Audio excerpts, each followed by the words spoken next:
Hello friend, welcome back to my channel. আজকে আমরা এই ভিডিওর মাধ্যমে দেখে নেব স্টুডেন্ট ক্রেডিট কার্ড নিয়ে যে সমস্ত ডাউট ছিল আপনাদের, সেটা টোটালি ক্লিয়ার করব এই ভিডিওতে। অর্থাৎ স্টুডেন্ট ক্রেডিট কার্ড পেতে গেলে আপনাকে কি করতে হবে, আপনি স্টুডেন্ট ক্রেডিট কার্ডটা কোথায় পাবেন বা কিভাবে অ্যাপ্লাই করবেন, কোনো ব্যাংকে যেতে হবে না, আপনার স্কুল থেকে বা আপনার ইউনিভার্সিটি থেকে করে দেওয়া হবে। তারপরে দেখুন এখানে কিন্তু কি এডুকেশন কোয়ালিফিকেশান লাগবে। আপনি যদি কোনো বাইরের স্টেট গভর্নমেন্টের বাইরে যদি কোনো কলেজ ইউনিভার্সিটিতে পড়াশোনা করতে যান, তাহলে সেই ক্ষেত্রে আপনি টাকাটা পাবেন কি না। তারপরে দেখুন আরও আমি বলে রাখি, ব্যাংকের সিভিল স্কোরও কিন্তু প্রয়োজন। তো টোটালটাই আমি এই ভিডিওতে কভার করব যে স্টুডেন্ট ক্রেডিট কার্ডটা পেতে গেলে আপনাকে কী কী এলিজিবিলিটি ক্রাইটেরিয়া যেটা পূরণ করতে হবে, সেটা পূরণ করলে কিন্তু আপনি ক্রেডিট কার্ডটা পাবেন, কত পার্সেন্ট সুদে আপনি রিপেমেন্ট করবেন, কতদিন পরে আপনি এই লোনটা নেওয়ার কতদিন পরে কিন্তু রিপেমেন্ট করবেন, টোটালটাই কিন্তু এই ভিডিওতে কভার করব। সাথে সাথে আমি আপনাদের একটা অফিসিয়াল নোটিফিকেশন দেখাবো, যেটা এক ইউনিভার্সিটি থেকে পাবলিশ করা হয়েছে। সেখানে কিন্তু পরিষ্কারভাবে ক্রেডিট কার্ড যে স্টুডেন্ট ক্রেডিট কার্ড যে হবে সেটার জন্য কিন্তু নোটিফিকেশন দিয়েছে।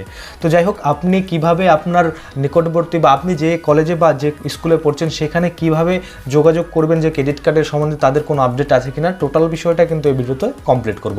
তো চলুন প্রথমে একটা আমরা পোস্ট দেখে নেব যে ক্রেডিট কার্ডটা কি, স্টুডেন্ট ক্রেডিট কার্ডটা, সেটাতে কি সুবিধা পাওয়া যায়, কিভাবে আপনি এলিজিবল হতে পারেন, কি কি ক্রাইটেরিয়া লাগবে, কি কি ডকুমেন্ট লাগবে, টোটালটাই কিন্তু এই ভিডিওতে আমরা দেখে নিচ্ছি। তো দেখুন এখানে প্রথমত কি বলছে, West Bengal student credit card. West Bengal cabinet have approved the West Bengal student credit card promised in the TMC poll manifesto.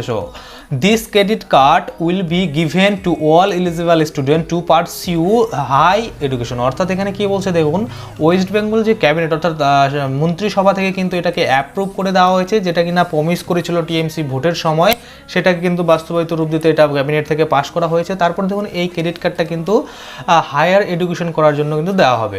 তারপর দেখুন এখানে কি বলছে, according to the credit card scheme, West Bengal student credit card will have limit of Rs 10 lakh with an interest rate of only 4% with easy repayment option, so that student can easily repay the loan on the credit card. Here is everything should we know about student credit card of West Bengal.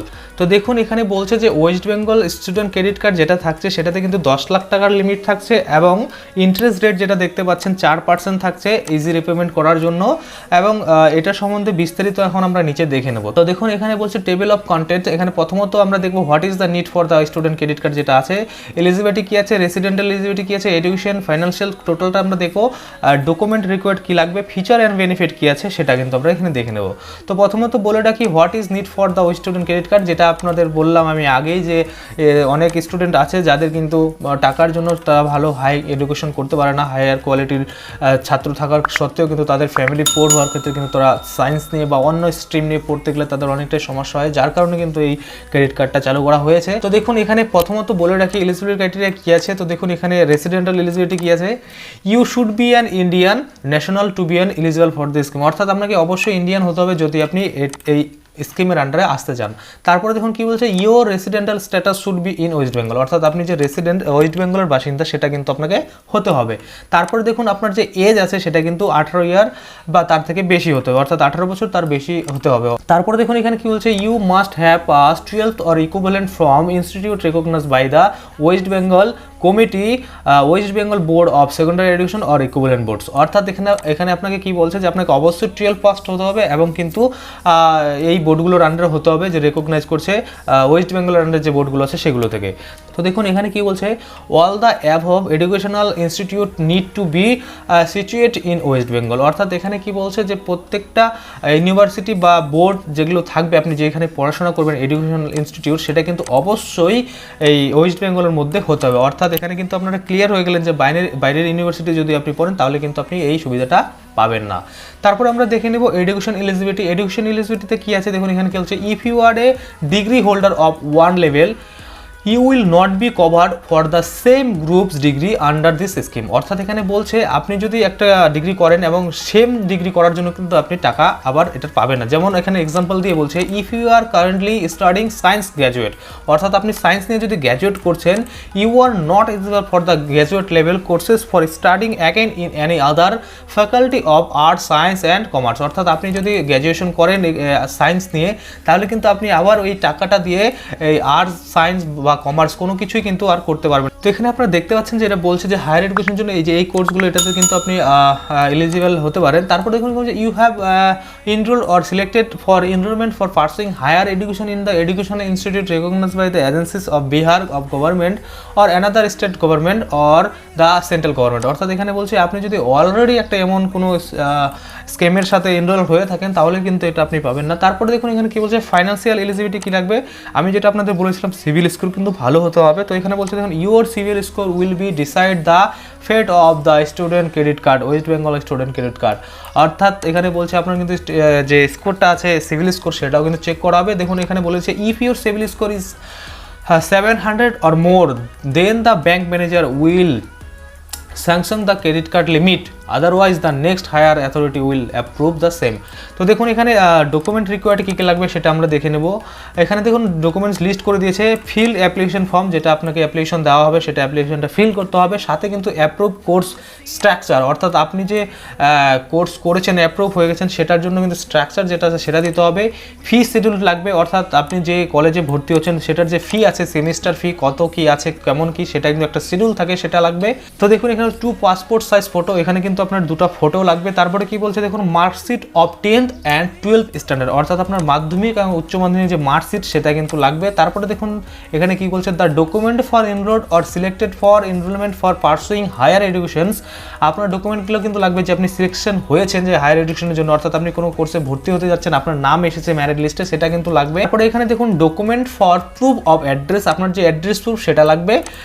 Identity proof such as Aadhaar card, pan card, A copy of passport, অর্থাৎ আপনার identity প্রুফের জন্য আধার card, pan card বা passport দিতে পারেন। তারপরে এখানে দেখুন কি বলছে bank account statement for 6 month, আপনার যে ব্যাঙ্ক অ্যাকাউন্ট স্টেটমেন্ট আছে সেটা কিন্তু 6 মান্থের দিতে হবে। তারপর দেখুন এখানে কি বলছে other document like family income certificate along with the form 16, অর্থাৎ এখানে কিন্তু আপনার ফ্যামিলি ইনকাম সাথে কিন্তু ফর্ম 16 একটা দেওয়া হবে, সেটাও আপনাকে ফিল আপ করে দিতে হবে।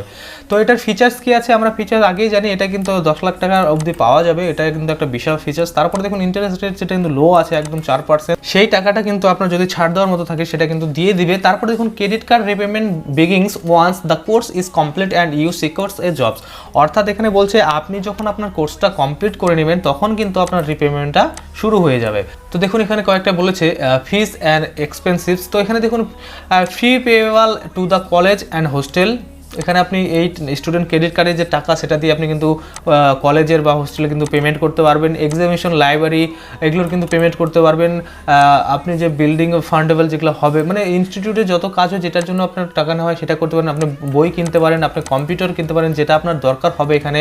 তারপর দেখুন আদার যদি আপনার কোনো স্টুডেন্টের ক্ষেত্রে যেরকম প্রজেক্ট ওয়ার্কের জন্য থিসিসের জন্য কিছু আপনার দরকার হয় তাহলে কিন্তু আপনি এটা পাবেন।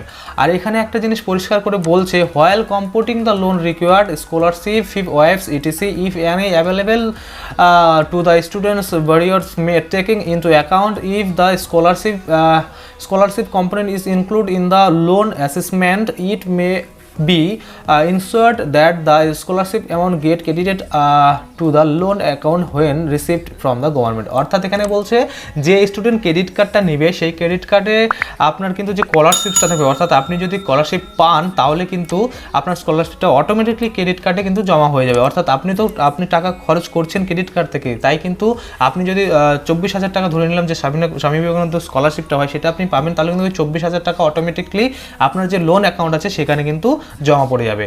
তারপরে দেখুন এখানে কি বলছে how to apply for the West Bengal student credit card, আপনি কিভাবে এটা অ্যাপ্লাই করতে পারেন।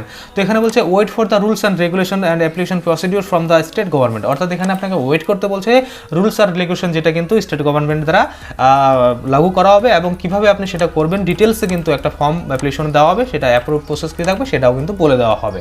তো দেখুন যে নোটিফিকেশনটা পাবলিশড হয়েছে রায়গঞ্জ ইউনিভার্সিটি থেকে, তো রায়গঞ্জ ইউনিভার্সিটিতে আমি পড়াশোনা করেছি, অর্থাৎ গ্র্যাজুয়েশনটা আমি এই ইউনিভার্সিটিতে কমপ্লিট করেছি, বর্তমানে আমি MA ফার্স্ট সেমে এই ইউনিভার্সিটিতেই রয়েছি।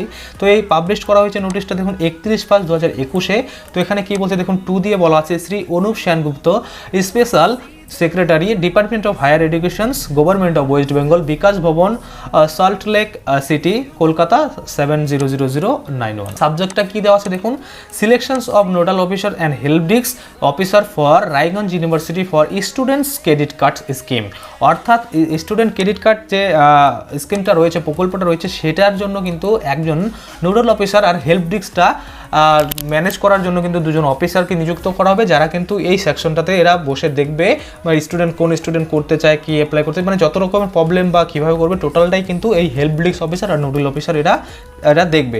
তো এটা কিন্তু দেখুন নোটিফিকেশনটা 31 তারিখে অর্থাৎ গতকাল দেওয়া হয়েছে। তো কিভাবে স্টুডেন্টরা অ্যাপ্লাই করবে, কি লাগবে সেটা কিন্তু টোটালটা এরা ম্যানেজ করবে। তো এই সেকশনে গেলে কিন্তু আপনি অ্যাপ্লাই করতে পারবেন। তো দেখুন এটা কিন্তু রায়গঞ্জ ইউনিভার্সিটির ক্ষেত্রে নোটিশটা বের হয়েছে। এবার আপনি যে ইউনিভার্সিটিতে পড়েন বা আপনার আশেপাশে যে কলেজ ইউনিভার্সিটিতে আছে সেখানে যে ওয়েবসাইট আছে সেটাতে আপনারা চেক করতে পারেন যে বের হয়েছে কিনা। তাতে করে কিন্তু আপনাদের সুবিধা হবে যে কতদিন পরে আপনারা পেয়ে যাবেন। অর্থাৎ আপনারা বুঝতেই পারছেন এটা কিন্তু খুব দ্রুত চালু হতে চলেছে, কারণ এইচএস এক্সামটা হয়ে গেলেই অনেকে কলেজে ভর্তি হবে। যারা কলেজে ভর্তি হবে, যারা এই স্টুডেন্ট ক্রেডিট কার্ডটা ইস্যু করতে চায়, তারা কিন্তু এই অফিসারদের সাথে যোগাযোগ করবে।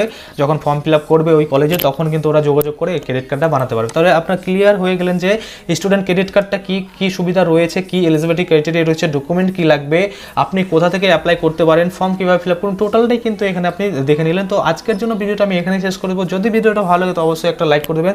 যদি আমার চ্যানেল প্রথমবার ভিজিট করতে থাকেন তো নিচে রেড কালার সাবস্ক্রাইব বাটন আছে, ওখানে ক্লিক করে সাবস্ক্রাইব করতে পারেন। সাথে যে বেল আইকনটা রয়েছে সেখানে ক্লিক করে কিন্তু বেল আইকনটাকে এনেবল করে দেবেন। তাতে করে কি হবে, যখন আমি কোনো নতুন ভিডিও আপলোড করবো সেটা কিন্তু আপনার কাছে নোটিফিকেশনের মাধ্যমে পৌঁছে যাবে। ধন্যবাদ।